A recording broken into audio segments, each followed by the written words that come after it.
Hello, Alessio Facciolo. Facciolo. But that's fine, that's okay. Okay. Nobody can pronounce that in England anyway, so it's fine. I'm used to it. The first. ¿Cómo se definirían? ¿Un estudio de diseño, una agencia de publicidad o están enmarcados dentro de otro rubro?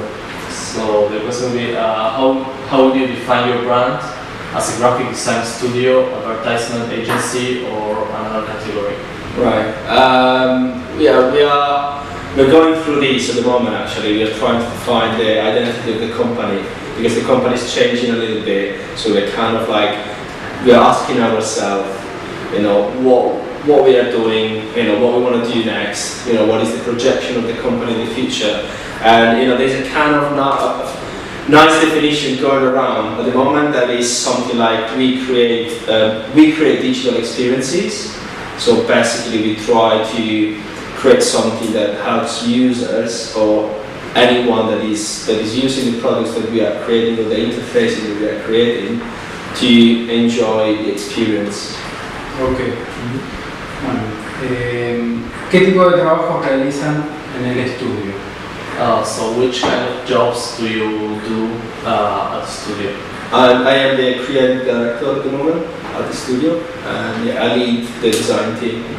Okay. ¿De qué manera trabajan? ¿Tienen profesionales fijos o tercerizan los trabajos? So how do you work? Have you got permanent professionals, or do you outsource some pieces of work? Both. Contracting, so I'm working with freelance. It's a quite big business especially in digital design in London at the moment. But we've always preferred to have full-time resources because the culture of the company is quite important for us.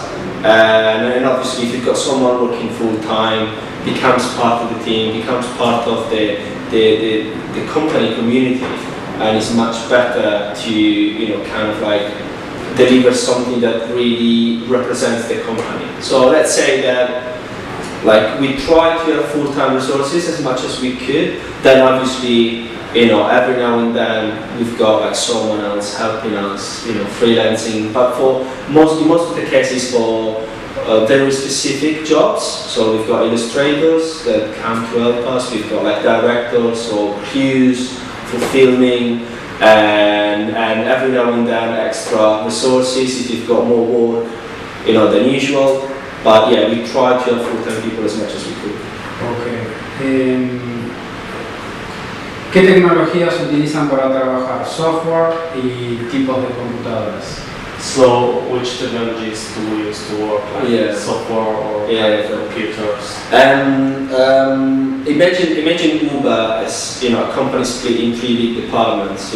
Graphic design, that is like generic graphic design, digital design, interfaces, user experience, and then another team that is more focused on motion graphic design, and then development, that is basically the developers that write the codes for the interfaces. Let's say that my department is the only one using mainly Apple machines, like Macintosh. Motion graphics, motion graphics definitely PC in most of the cases. I think developers 50-50, half, let's say half PC and half Apple. Okay. Software is a problem more complex, Yes. Project managers use Apple machines, and directors use Apple machines. And softwares, that's another one. We use a lot of softwares, and it depends on if you need anything specific. But lots of them. De acuerdo a los trabajos que realizan, ¿qué tiempos de desarrollo manejan aproximadamente? So depending on the kind of works that we do, which is the amount of time for each project, average? That varies a lot. It varies a lot. We've got projects running for years, and we've got really quick projects with a really short turnaround. And Uber is a small mid-sized company, so we do quite a wide range of projects. so it's really hard. You know, we've got also like a lot of maintenance contracts with clients, long-term relationships, so that I wouldn't really say anything about that, you know. Ok. Si te compararas con otros estudios de diseño, ¿con cuáles serían? ¿Podés mencionarlos? If you have to compare to another like agencies, which ones would you compare? In London, you mean? En London. Let's say in London, yeah. Wow, that's a hard one. You know, I could tell you what we'd like to be, kind of, in terms of one of the companies. I can name a few companies that we really respect. But that's valid just for my department, because Uber is quite unique in terms of the mix, the ability of doing a really good mix of projects. You know, there are not many agencies that are able to do our mix of motion graphic design and graphic design at this level. So we're pretty unique, let's say pretty unique for that. But for my department, I really like and respect company like Huge, like Fantasy Interactive, and what else? And Think Digital, just to name a few. ¿Cuál es, en función a tus conocimientos, el mejor estudio de diseño a nivel nacional o mundial? So, for what you know, like which is the best agency, national level or international level? That's another hard one. You know, like when you say design, even when you say digital design now in London, you say so many different things. And the more we go, the more complexity adds up. You know, this is a moment where a lot of companies are really specializing on different sectors. Okay, like let's say that there are like the two big types, the two big categories that we could identify is our agencies, like again, still completely ignoring motion graphic design. For what we do, for what my team does, I'd say that, you know, like there are like the two main categories are advertising, digital advertising, and product design. You know, there is a massive hype about digital product design at the moment. Okay, agencies that are really focused on working on really beautifully designed and efficient products. And saying what's the best is really hard. I could probably tell you what I think is the best for every category, but it's really difficult to say, to pick one. Okay. ¿Dónde estudiaste diseño, si es que estudió diseño? Where did you study like design? Which university? I studied industrial design, that is slightly different.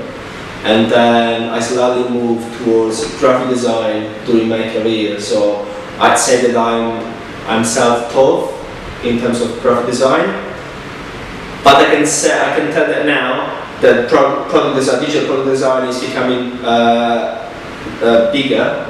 My knowledge, the process, the industrial design process, I can see a lot of that into the product design process now. It's kind of like the 2 points are kind of connecting again. You know, when I was doing more advertising, I was quite far from what I've studied, you know, in terms of process. But now that I'm much more focused on product design, it's kind of like my knowledge is coming back and becoming more and more useful. So, but you studied in Rome, right? I studied in Italy. Okay. ¿Podrías mencionar algo a los mejores teóricos del diseño en Inglaterra, si los conoces? If you can mention like, designers, let's say. Sí. Like, any designer that you say like it's a reference for you. In London? Yeah.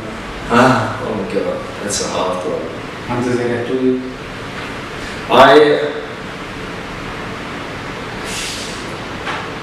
I don't know. I can give you like a few names, but you know, it's like the thing is that London is a big community of designers, but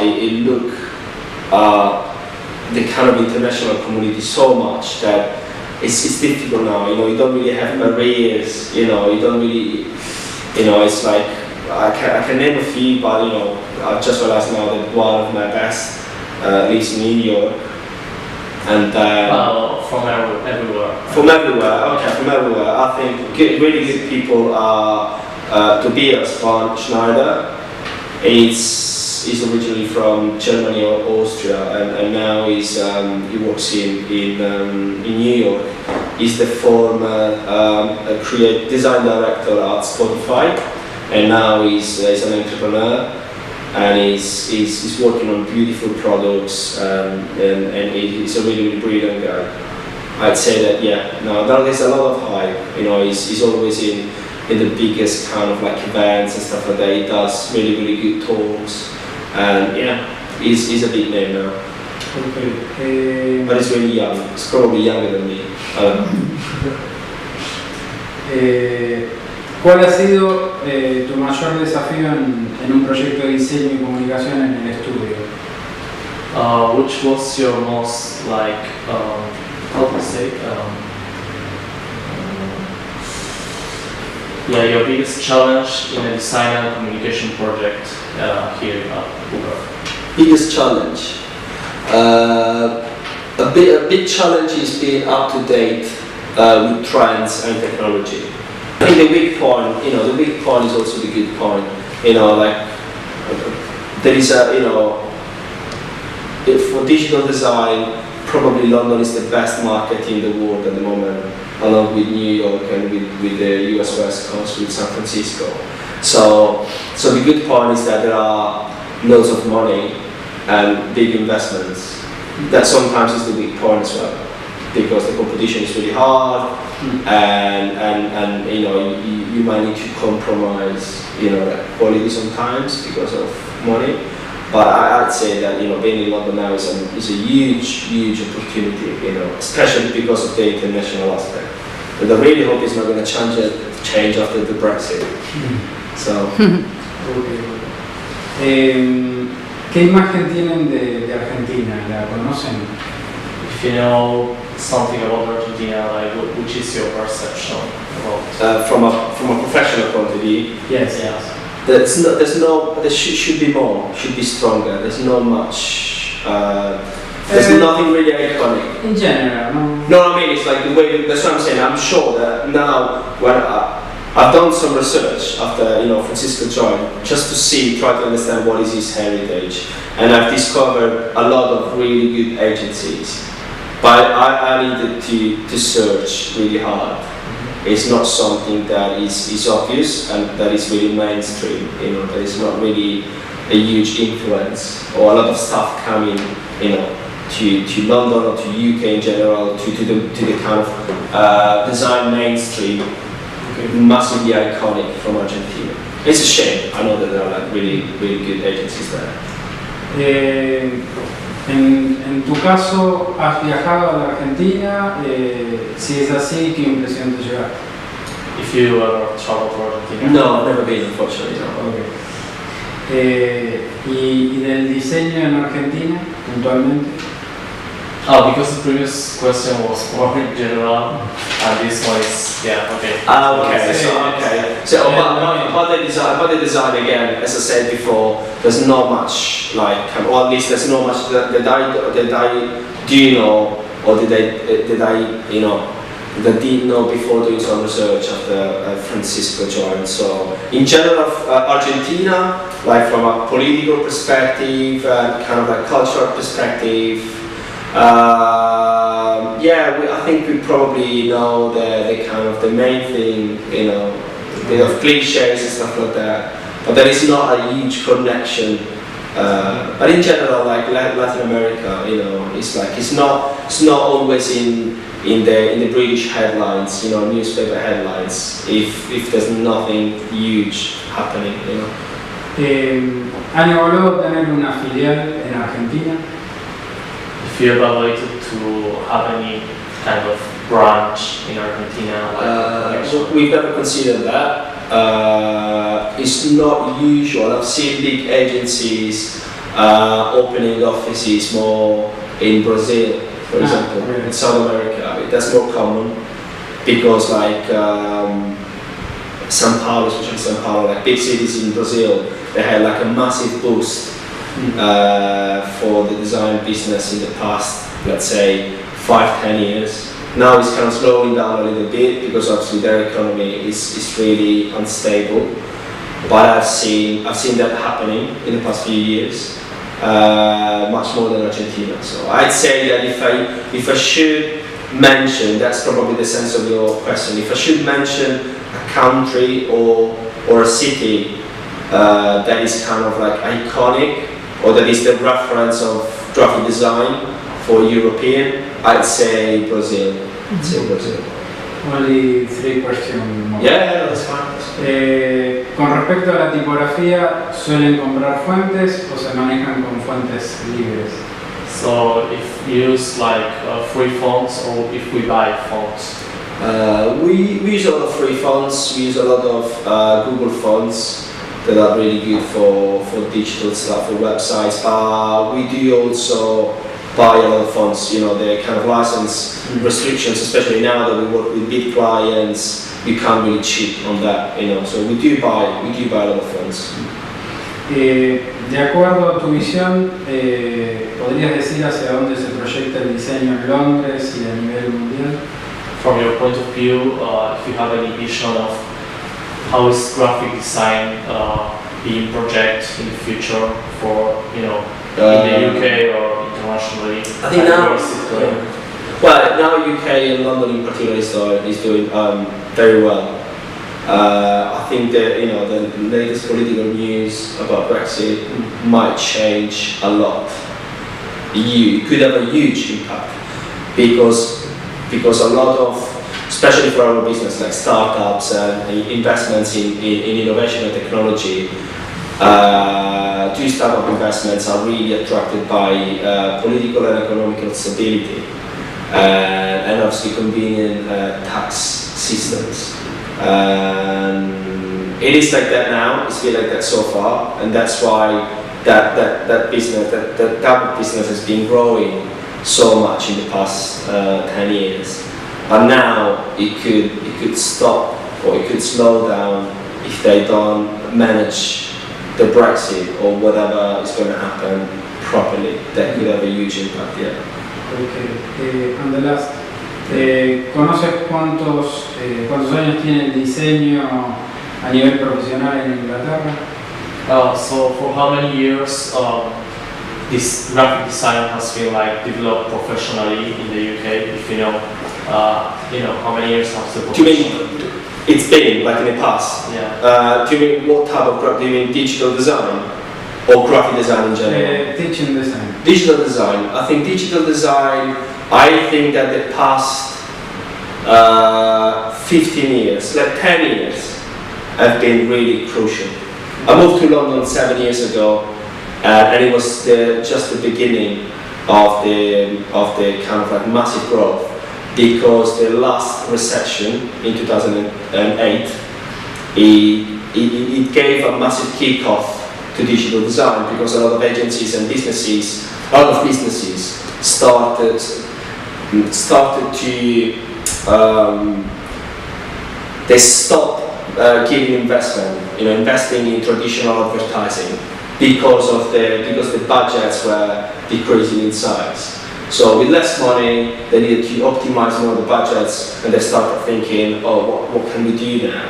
And digital design at that time was cheaper and much more efficient, much more trackable, and much more effective, So they started investing on digital design, and the results were great, and investments started growing and growing and growing, and the market has got like a massive boom. So the past 10 years have been like amazing for digital design. Okay. Thank you very much. Thanks for that. I'm happy that you came, and I'm really glad of the work that you've done with Francisco, because he's a great designer, and he made like amazing progress. It's in here in the past couple of years. So thank you, Francisco.